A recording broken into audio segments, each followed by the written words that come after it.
नमस्कार दोस्तों, स्वागत है आपका हमारे official YouTube channel GS by India sir में। कैसे हैं आप सब? मैं उम्मीद करता हूं स्वस्थ होंगे, मस्त होंगे, अपनी तैयारी में व्यस्त होंगे। बेटा, आज का ये जो वीडियो है TGT PGT आर्ट के सिलेबस को कवर करते हुए TGT PGT आर्ट के सिलेबस को कवर करते हुए क्लास नंबर 1 है। ठीक है, क्लास नंबर 1 है, ध्यान रखना है। स्टेप बाय स्टेप हम लोग पढ़ते हुए चलेंगे। जो इसका सिलेबस डिजाइन है उसी के अकॉर्डिंग पढ़ेंगे। आज के इस वीडियो से 1 से 2 प्रश्न आने की प्रबल संभावना है। जो प्रश्न खास होंगे उस पर हम लोग विशेष फोकस कर लेंगे। खास बात यह है कि आज हम लोग जानेंगे कला का अर्थ क्या है। ठीक है, कला किस भाषा से संबंधित है, कला कैसे यथार्थवादी प्रयोग हुआ है, भरत मुनि ने कैसे इसे नाट्यशास्त्र में सहेजा है, इस पे बात करेंगे। कला जो है उसका अर्थ और क्या क्या हो सकता है, क्यों इसको हम लोग पढ़ते हैं, इस पे भी विशेष फोकस करने वाले हैं। आज के इस वीडियो में हम लोग जानेंगे कला का अर्थ। बेटा, कला का अर्थ क्या है? तो रचना जो है, मनुष्य की रचना जो उनके जीवन में आनंद प्रदान करती है, आर्ट कहलाती है। मनुष्य की रचना जो उसके जीवन में आनंद प्रदान करती है, आर्ट या कला कहलाती है।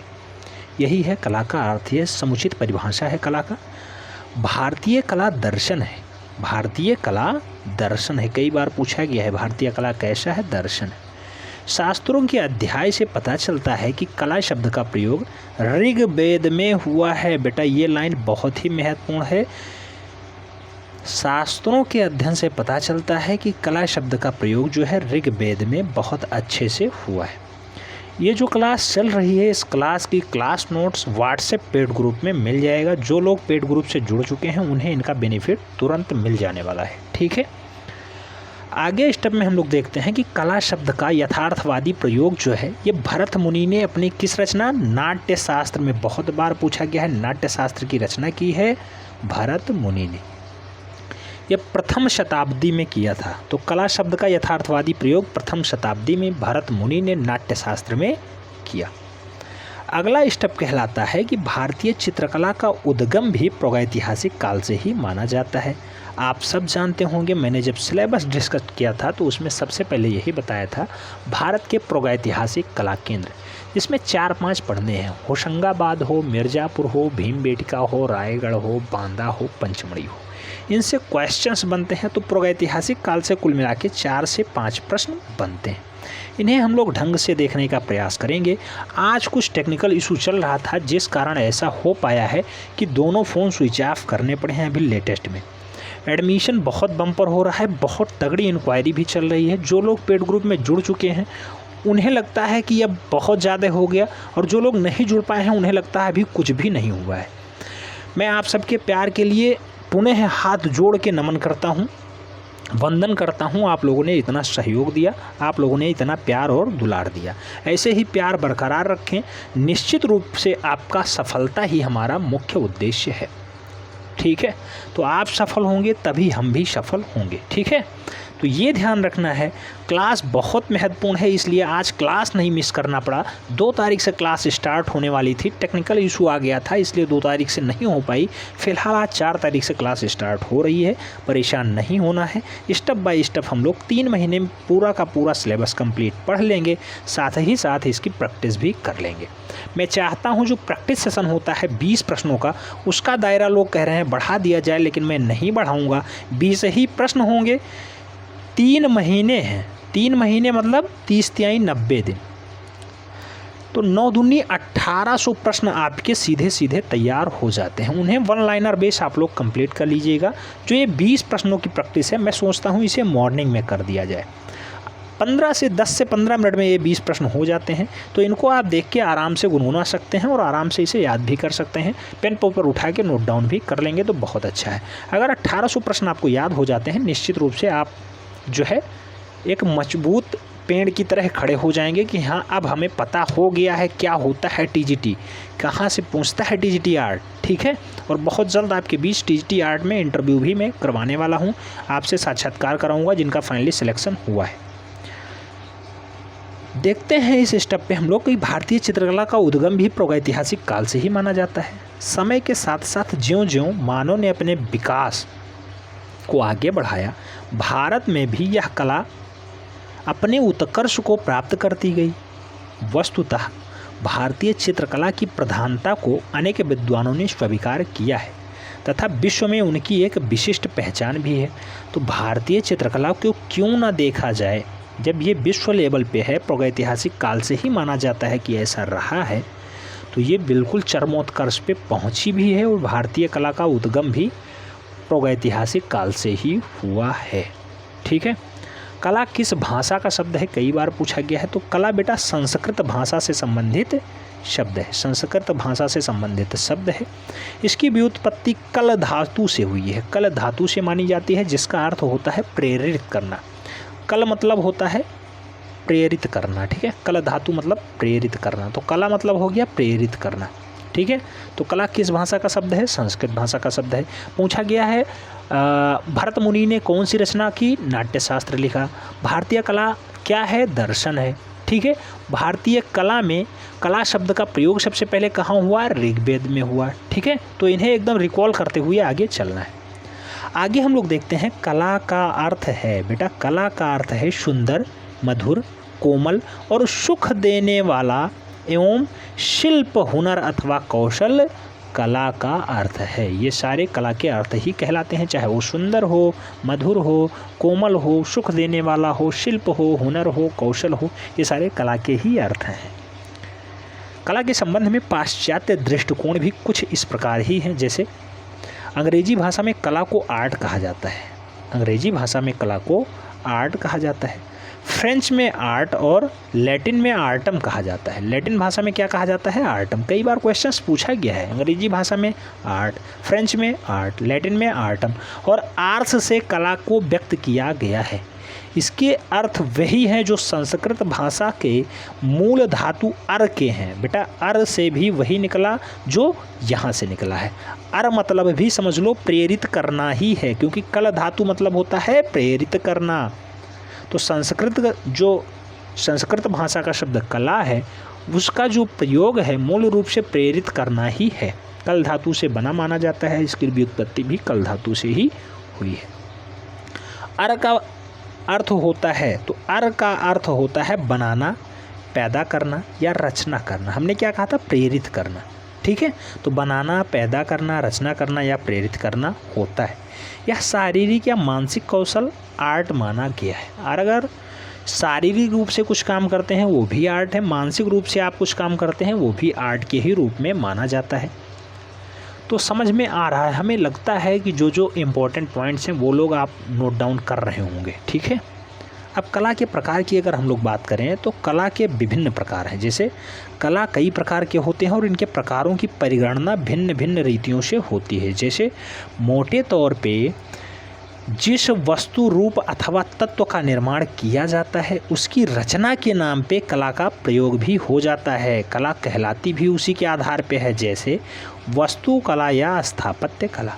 वस्तु कला क्या है या स्थापत्य कला क्या है बेटा, तो वस्तु कला में वही डाटा आता है जैसे भवन का निर्माण हो गया, चैत्य हो गया, स्तूप हो गया, मंदिर हो गया, प्रसाद हो गया, दुर्ग हो गया, मकबरा हो गया, ये सब बनता है, ये स्थापत्य कला या फिर वास्तुकला के रूप में आते हैं। कई बार पूछा गया है स्तूप किस शैली का है, तो वास्तुकला का एक अद्भुत उदाहरण है। मंदिर, स्तूप, मकबरा, दुर्ग ये सब। ठीक है, चैत्य ध्यान रखना है। मूर्ति कला, मूर्ति कला में मुख्य काम पत्थर या धातु की छोटी बड़ी मूर्तियों को बनाना ही मूर्ति कला का मुख्य उद्देश्य होता है। चित्रकला की अगर बात करें तो पूछा गया है भवन की भित्ति यानी दीवारों पे, छतों या स्तंभों पे अथवा वस्त्र, भोजपत्र अथवा कागज पे चित्रित किए गए चित्र ही चित्रकला के मुख्य उद्देश्य हैं। मृदभांड कला क्या होता है बेटा, तो मृदभांड जैसा उसका नाम है वैसा उसका काम है। मृदभांड कला में मिट्टी के बर्तनों पे कलाकारी की जाती है, इसे हम लोग मृदभांड कला के रूप में भी जानते हैं। एक होता है मुद्रा कला। मुद्रा कला में टकसाल वाला काम होता है, यानी सिक्कों और मोहरों का ढालना हो, ये सब मुद्रणशाला यानी मुद्रा कला के अंतर्गत आता है। सेकेंड स्टेप कह रहा है कभी कभी जिस पदार्थ से कलाकृतियों का निर्माण किया जाता है उस पदार्थ के नाम पे भी उस कला का प्रयोग होने लगता है। उसको उसी के नाम से जाना जाता है। जैसे प्रस्तर कला, प्रस्तर कला क्या होता है बेटा? तो प्रस्तर कला प्रस्तर से गढ़ी हुई आकृतियों के नाम पे प्रस्तर कला इसका नाम पड़ जाता है। धातु कला क्या है? तो धातु कला बेटा कांसा, तांबा, पीतल से बनाई गई मूर्तियों के नाम पे इसका नाम धातु कला पड़ा है। ऐसे ही दंत कला, दंत कला का मुख्य उद्देश्य होता है हाथी के दांतों से निर्मित महत्वपूर्ण कलाकृतियाँ। ठीक है, तो ये किसके अंतर्गत आती हैं? दंत कला के अंतर्गत आती हैं। मृत्तिका कला, तो बेटा ये मृत्तिका कला क्या होता है? मृत्तिका कला का काम वही होता है जो मिट्टी से निर्मित कलाकृतियाँ या खिलौने बनाए जाते हैं, वही मृत्तिका कला का मुख्य काम है। थर्ड स्टेप आता है मूर्ति कला भी अपने निर्माण शैली के आधार पे प्रायः 2 प्रकार की होती है। तो 2 प्रकार कौन कौन से हैं मूर्ति कला में? जैसे एक होता है मूर्ति कला, दूसरा होता है उत्कीर्ण कला। मूर्ति कला और उत्कीर्ण कला। मूर्ति कला में क्या क्या आता है? जिसमें चारों ओर तराश कर मूर्तियों का रूप दिया जाता है। ऐसी मूर्तियों का अवलोकन आगे से पीछे तथा चारों ओर से किया जा सकता है, उसे हम लोग मूर्ति कला के अंतर्गत रखते हैं। जबकि उत्कीर्ण कला अथवा भाष्य कला, तो बेटा ये कैसा कला है? तो उत्कीर्ण कला, उत्कीर्ण मतलब होता है उखेरना, किसी पे बनाना, जिसमें पत्थर, चट्टान, धातु अथवा काष्ठ के फलक पर उकेर कर बनाया जाए, रूपांतरित किया जाए, बनाया जाए, छापा जाए, उसे हम लोग उत्कीर्ण कला के नाम से जानते हैं या फिर भास्कर्य कला के नाम से जानते हैं। अब चित्रकला की कुछ महत्वपूर्ण परिभाषाएं हैं। जैसे देखा जाए तो चित्रकला की जो मेन परिभाषा है वो ये है, किसी समतल धरातल जैसे भित्ति या फिर काष्ठ फलक, काष्ठ मतलब जो है लकड़ी का फलक हो, आदि पर रेखाओं की सहायता से लंबाई, चौड़ाई, गोलाई, ऊंचाई में अंकित कर किसी रूप का आभास कराना ही चित्रकला है। किसी रूप का आभास कराना ही चित्रकला है। ठीक है, हालांकि इसका कभी भी डिस्क्रिप्टिव पेपर नहीं हुआ है कि आपको लिखना है, ऑब्जेक्टिव टाइप के पेपर होते हैं, ऑफलाइन पेपर हैं, इसलिए परेशान बिल्कुल भी नहीं होना है। ठीक है, बिल्कुल भी परेशान नहीं होना है आपको, क्योंकि ऑफलाइन मुद्रा में पेपर होता है, कभी भी इसमें नेगेटिव मार्किंग नहीं है, इसलिए थोड़ा सा भी डाउट नहीं होना चाहिए। आगे हम लोग देखते हैं तो आया प्रागैतिहासिक मानव ने किस प्रकार अपनी संस्कृति, सभ्यता, भाव और विचारों का विकास किया। इसके बहुत से तथ्य आज प्रकाश में आ चुके हैं। इसी के आधार पे जीव का यह विकास क्रम 4 भागों में विभाजित है। वो 4 विभाग कौन कौन से हैं? तो एजोइक गुण, पेलोजोइक गुण, मेसोजोइक गुण और सेनोजोइक गुण। तो इन 4 गुणों को आज हम लोग देखेंगे, उसके बाद हम लोग विराम लेंगे। तो ये 4 गुण कौन कौन से हैं बेटा? तो एसोजोइक गुण सबसे पहले देखेंगे, उसके बाद पेलोजोइक गुण देखेंगे, उसके बाद मेसोजोइक गुण देखेंगे, उसके बाद सेनोजोइक गुण हम लोग देखेंगे कि कैसे मानव ने जो है अपनी सभ्यता, संस्कृति, भाव, विचार का विकास किया। तो इसी के आधार पे जीव का यह विकास क्रम है। तो एसोजोइक युग में क्या होता है? एसोजोइक युग, तो एजोइक युग बेटा क्या है? तो एजोइक युग जो है, इस युग में पृथ्वी पर एक कौष्ठक जैव था। यह जैव आज से लगभग 1 अरब 50 करोड़ वर्ष पूर्व पृथ्वी पर विकसित हुआ था। 1 अरब 50 करोड़ वर्ष पूर्व एजोइक युग में एक कौष्ठक जैव था। तो ये कौष्ठक जैव एजोइक युग में था 1 अरब 50 करोड़ पूर्व। ठीक है, दूसरा आता है पेलोजोइक युग। पेलोजोइक युग क्या है बेटा? इस युग में जीव सर्वप्रथम अकशेरुकी प्राणियों जैसे कि सिवार, स्पंज, रेंगने वाले जीवधारी, पक्षी तथा विशालकाय वृक्षों और जंगलों के रूप में विकसित हुआ है। उसे हम लोग पेलोजोइक युग के नाम से जानते हैं। रेंगने वाले कीड़े मकोड़ों का जो है काम पेलोजोइक युग में हुआ है। ठीक है, अब मेसोजोइक युग क्या है? तो मेसोजोइक युग की अगर बात करते हैं तो इसमें है, इस युग में कशेरुकी जीवों का विकास हुआ है, जिन्हें हम लोग मूल रूप से सरीसृप यानी रेप्टाइल्स के नाम से भी जानते हैं। ये किस श्रेणी में आते हैं? मेसोजोइक युग में। उसके बाद आता है सेर्नोजोइक युग। बेटा सेर्नोजोइक युग क्या है? तो सेर्नोजोइक युग में, इस युग में आज पाए जाने वाले जीवों का विकास हुआ है। इसमें स्तनधारी जीव, उत्पन्न हुए हैं जिनमें वनमानुष भी था, जिसका बदला रूप आज का मानव जैसा ही है। मनुष्य की उत्पत्ति बहुत बार पूछा गया है प्रश्न कि मनुष्य की उत्पत्ति आज से लगभग कितने साल पहले हुई है। 20 लाख वर्ष पूर्व मानी जाती है। यह ध्यान रखना है, ये डाटा 20 लाख वर्ष पूर्व मानी जाती है, बिल्कुल भी डाउट नहीं होना है। क्वेश्चंस कई बार पूछा गया है कि मनुष्य की उत्पत्ति आज की डेट से लगभग कितने वर्ष पूर्व हुई है। 20 लाख वर्ष पूर्व मानी जाती है। यही सृष्टि के विकास की चरमोत्कर्ष एवं अंतिम चरण माना जाता है। कौन सा? सेनोजोइक युग। तो आज के इस वीडियो में हम लोगों ने चित्रकला की परिभाषा को समझा, चित्रकला है क्या उसके बारे में देखा, और कैसे हम लोगों ने आगे अपनी रणनीति को साझा किया है इसके बारे में बात की है। अब अगला वीडियो हमारा होगा जो भारत के प्रागैतिहासिक कला केंद्रों पे होगा। तो सबसे पहले हम लोग जानेंगे प्रागैतिहासिक काल में क्या क्या आएंगे। तो पूर्व पाषाण, मध्य पाषाण और उत्तर पाषाण, जिसे हम लोग नवप्रस्तर युग के नाम से भी जानते हैं, उसे देखेंगे।